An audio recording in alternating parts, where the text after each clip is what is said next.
Հայաստանի և Ադրբեջանի միջև խաղաղության համաձայնագրի շուրջ բանակցությունների ավարտը Հայաստանի արտաքին գործերի նախարարը համարում է չափազանց կարևոր հանգրվան հարաբերությունների կարգավորման ուղղությամբ։ Ազգային ժողովի արտաքին հարաբերությունների մշտական հանձնաժողովի օրակարգում կառավարության ծրագրի 2024 թվականի զեկույցն էր, բայց Արարատ Միրզոյանը արտաքին քաղաքական գլխավոր թեմայից սկսեց։ Նախարարն անդրադարձավ ամենակննարկվող հարցադրումներին։ Համաձայնեցված համաձայնագրի տեքստում չկա որևէ դրույթ այսպես կոչված միջանցքի մասին, ապաշրջափակման մեխանիզմների մասին որևէ բան համաձայնագրի տեքստում չկա։ Կա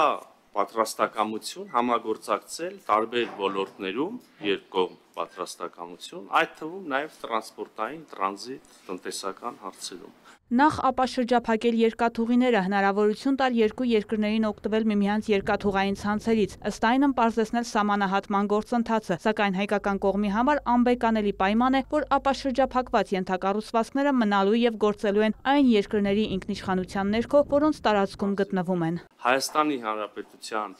բոլոր երկաթուղիները, բոլոր ճանապարհները, ենթակառուցվածքները մնալու են Հայաստանի Հանրապետության եւ գործելու են Հայաստանի Հանրապետության ինքնիշխանության ներքո եւ օրենսդրությանը համապատասխան։ Մենք նաեւ կարծում ենք, որ ինչպես եւ նախկինում համոզված ենք, որ որևէ երրորդ ուժերի կողմից այդ ենթակառուցվածքների վերահսկման կարիք չկա։ Միրզոյանը ընդգծեց համաձայնագրի տեքստում Հայաստանի Հանրապետության սահմանադրության փոփոխության մասին որևէ դրույթի բացակայությունը։ Ընդհանրապես համաձայնագրի տեքստում որևէ միակողմանի կարգավորում չկա։ Չկա նաև սահմանադրությունների մասին կարգավորում։ Հայտնի է, որ մենք էլ ունենք մեր մտահոգությունները Ադրբեջանի սահմանադրության մասին, հայտնի է, որ մենք տեսնում ենք այնտեղ որոշակի նկրտումներ Հայաստանի Հանրապետության տարածքային ամբողջականության դեմ նկատմամբ, բայց նաև հայտնի է, որ մենք կարծում ենք, որ համաձայնագրի տեքստում ունենք որոշակի դրույթներ, որոնք փարատում են։ Ըստ Միրզոյանի որևէ խաղաղության համաձայնագիր միանգամից բոլոր հնարավոր հարցերի պատասխանները չի տալիս, բայց նախատեսվում են մեխանիզմներ, որոնք երկրները կարող են օգտագործել խնդիրները լուծելու եւ հարաբերությունների վերջնական կարգավորման հասնելու համար։ Նախարարն անդրադարձավ նաեւ ԵԱՀԿ Մինսկի խմբի հնարավոր լուծարման մասին մտահոգություններին։ Հայաստանի Հանրապետության եւ Ադրբեջանի Հանրապետության միջև խաղաղության եւ հարաբերությունների հաստատման համաձայնագրի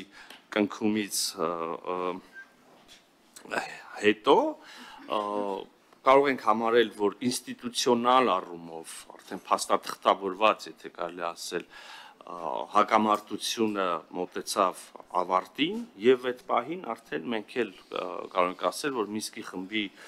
գործունեության անհրաժեշտությունը չկա։ Հայաստանը դեռևս հանդիպում է Ադրբեջանի ապակառուցողականության տարրերին, որոնք մտահոգիչ են, նշեց Միրզոյանը։ Հանրության համար հստակեցրեց, համաձայնեցված որևէ դրույթ, որևէ պայմանավորվածություն կարող է կյանքի կոչվել միայն փաստաթղթի ստորագրումից, վավերացումից եւ ուժի մեջ մտնելուց հետո։ Արտաքին գործերի նախարարը անդրադառնալով նիստի օրակարգին ամփոփեց 2024 թվականի աշխատանքները, ընդգծելով անցած տարին վերջին 20 տարվա ամենախաղաղ ու կայուն տարին է եղել արտաքին անվտանգային միջավայրի սահմանների համար։ Դրան նպաստել են կառավարության գործողությունները, միջազգային մակարդակում ջանքերը։ Կարևոր է եղել նաև սահմանին Եվրամիության դիտորդների առաքելության դերը։ Ինչպես նախարարն ընդգծեց, այն ծառայել է իր նպատակին։ Հարց հնչեց, արդյոք նախատեսվում է նրանց դուրս բերում Հայաստանից։ Այն պահին, երբ որ կստորագրվի այդ համաձայնագիրը եւ կվավերացվի ուժի մեջ կմտնի, բնականաբար այդ կայունությունը եւ խաղաղությունը այլևս շատ ինստիտուցիոնալ կդառնան Ադրբեջանի եւ Հայաստանի միջև սահմանին։ Եվ այդ պարագայում ես տեսնում եմ գործընկերները դժգոհում են, բայց տեսնում եմ գործընկերները դժգոհում էին ընդհանրապես եվրոպացիներին բերելուց։ Բայց դուք ունենաք դիրքորոշման ժամանակ եվրոպական միության դիտորդական առաքելության տեղակայմանը խստորեն ընդդիմացող եւ դրանից դժգոհող եւ այժմ եվրոպական դիտորդական առաքելության չափազանց հոգատար վերաբերվող եւ կարեւորող մեր գործընկերին ուզում են վստահեցնել, որ մենք, երբ որ այս համաձայնագիրը կստորագրվի, կվավերացվի եւ ուժի մեջ կմտնի,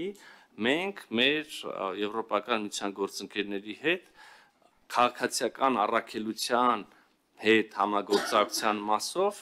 ընդունելի փոխշահավետ լուծումների կգանք։ Բերել եք այդ եվրոպական դիտորդներին։ Բնականաբար դեմ ենք, որ Ադրբեջանը, եթե ասում է, որ իրանց պիտի սահմանից հանեք, դուք առանց դա քննարկելու անգամ հանում եք։ Այդ է անդիմության խնդիրը։ Ասում եք դե որ մի բան Ադրբեջանն ասում է, դա չենք կարող մենք անենք։ Կներեք, սա ինչ մեթոդ է։ Կներեք, սա սխալ եւ վնասակար մեթոդ է։ Սա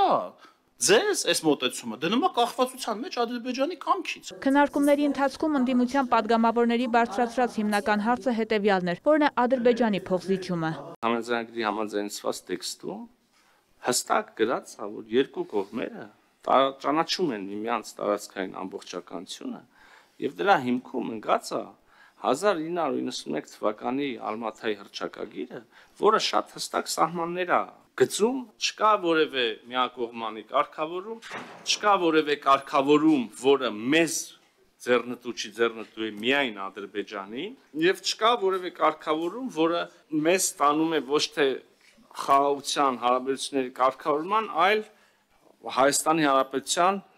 նվաստացումն է արձանագրում։ Խաղաղությունը Հայաստանի գոյության միակ ձևն է, վստահ է Միրզոյանը։ Գործընթացը Ադրբեջանի կամքը կատարել որակելը տեղին չի համարում։ Կարծում եմ, գուցե ձեզ որևէ ուժի, անձնապես ձեզ կամ ուժի կամ չգիտեմ երկրի կարճաժամկետ քաղաքական դիվիդենդ է բերում, բայց ես խորապես համոզված եմ, որ դա վատ ծառայություն է Հայաստանի Հանրապետության ժողովրդին, շատ վատ ծառայություն է։ Հայաստանի Հանրապետությանը պետք է խաղաղություն։ Մի բան էլ ասեմ, կհամարձակվեմ ենթադրել, որ այստեղ նստած մեր ընդդիմադիր գործընկերներից շատերը իզնից լավ գիտեն դա։ Ես առաջարկում եմ չմտնել այդ հակառակը մարդկանց հիմար բաներով չխաբել։ Ինչ նշանակում հիմար։ Ասեմ, պատրանք են մասին, որ օրինակ խաղաղությունը ունի այլընտրանք իդեմս պատերազմի, իդեմս հոխորտանքների Հիմար բաներով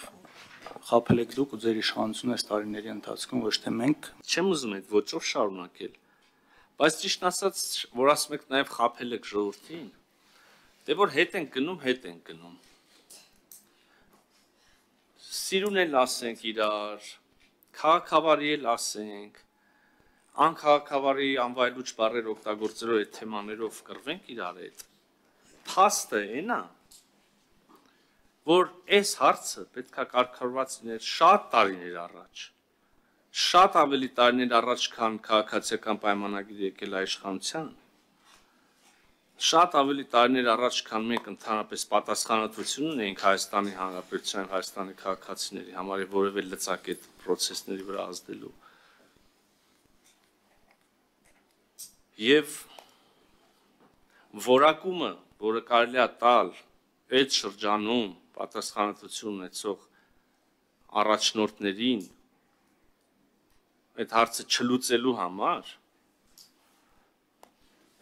այդ որակումը ես իսկապես հիմա չեմ ուզում տամ, այդ որակումը միևնույն է պատմությունն է տալու։ Անդրադառնալով գերիների խնդրին նախարարը հիշեցրեց, որ արդեն իսկ 100-ից ավելի գերիներ վերադարձել են, իսկ հիմա ամենաբարդ փուլն է, որի ուղղությամբ աշխատանքները չեն դադարում։ Հարց բարձրացվեց նաև Լեռնային Ղարաբաղի հայերի վերադարձի հնարավորության մասին։ Ես այս պահին Լեռնային Ղարաբաղի հայերի իրենց բնորան, իրենց տներ վերադառնալու եւ անվտանգ ապրելու պայմաններ չեմ տեսնում։ Եվ անկեղծ ասած, չեմ տեսնում նաև Ադրբեջանի կողմից ջանքեր այդ պայմանները ապահովելու ուղղությամբ։ Մոռացել եք, որ Ադրբեջանը 30 տարի ասում է բոլոր հնարավոր հարթակներով, որ իրենց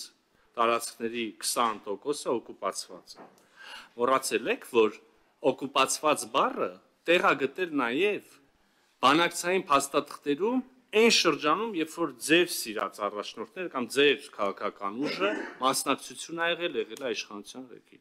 Մոռացել եք, որ այդ շրջանի ձեր արտգործնախարար Վարդան Օսկանյանը ստիպված էր հայ հանրությանը բացատրել, որ օկուպայտը զուգարանի վրա է գրած ինքնաթիռներում նշանակում է զբաղեցրած, այդքանը չի նշանակում օկուպացված։ Միրզոյանը հայտարարեց դաշնակցության տեսլականն է, որ Հայաստանը գոյություն չունենա, հիշեցրեց 004 շրջաբերականը, ինչը եւս բանավեճի առիթ դարձավ։ Ձեր տեսլականը հետեւյալն է. Հայաստանի Հանրապետություն անկախ ինքնիշխան պիտի գոյություն չունենա։ Պիտի լինի գուբերնիա, ինչը մի անգամ արդեն արել եք 100 տարի առաջ, որոշները ազնիվ մղումներով, բայց ես խորը կասկածներ ունեմ, թե այդ քաղաքական ուժը կամ որոշ քաղաքական ուժեր իրենց ծրագրեր ներկայացնելիս, իրենց առօրյա գործունեությամբ մեջ զբաղվում են եւ ելնում են Հայաստանի Հանրապետության շահերից։ Անդրադառնալով միջազգային դատական ատյաններից հայցերը հետ քաշելու մասին հարցին, Միրզոյանը ասաց, համաձայնագրի տեքստում այդ մասին կարգավորում կա։ Կողմերը պարտավորվում են եւ պատրաստակամություն են հայտնում հետ քաշել միջազգային իրավական ատյաններում միմյանց նկատմամբ հայցերը, գանգատները, վեճերը եւ պարտավորվում են ապագայում չներկայացնել հայցեր, որոնք կվերաբերեն խնդիրների, որոնք գոյություն են ունեցել կողմերի մինչև ստորագրման պահը։ Այս համատեքստում Տիկին Գալստյան, ես այլևս ավելորդ եմ համարում պատասխանել 60 միլիարդի կամ այլ հարցերի մասին ձեր մտահոգություններին։ Պարոն Միրզոյան, արդյոք հնարավոր համարում եք այս մանիպուլյացիաներից խուսափելու համար մի որոշակի բնականաբար իրավական քննարկում ունենալուց հետո համաձայնեցված տեքստը հրապարակել բոլորը տեսնեն։ Տեսականորեն այո, եւ ինչ որ փուլում այդպես էլ պիտի լինի, բայց կոնկրետ հիմա այս փուլում 10 օրից 10 ամիս հետո անկեղծ ասում եմ, որ պատրաստ չեմ պատասխանել այդ հարցին։ Բայց ուրիշ բան կարամ ասեմ։ Այս բոլոր քննարկումները կամ մտահոգությունների մի ահագին մաս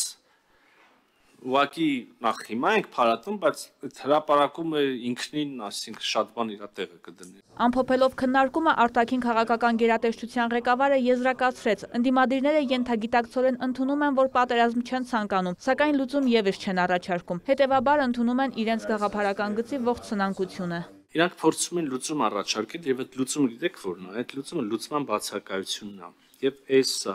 խոսակցության ընթացքում դա շատ լավ գնաց եւ սենց են բանակցել տարիներ շարունակ։ Քննարկումը ավելի քան 5 ժամ տևեց։ Արտաքին գործերի նախարարության 2024 թվականի զեկույցը գլխադասային հանձնաժողովն ընդունեց ի գիտություն։ Վարդուհի Արզումանյան, Դավիթ Մաչկալյան, լուրեր։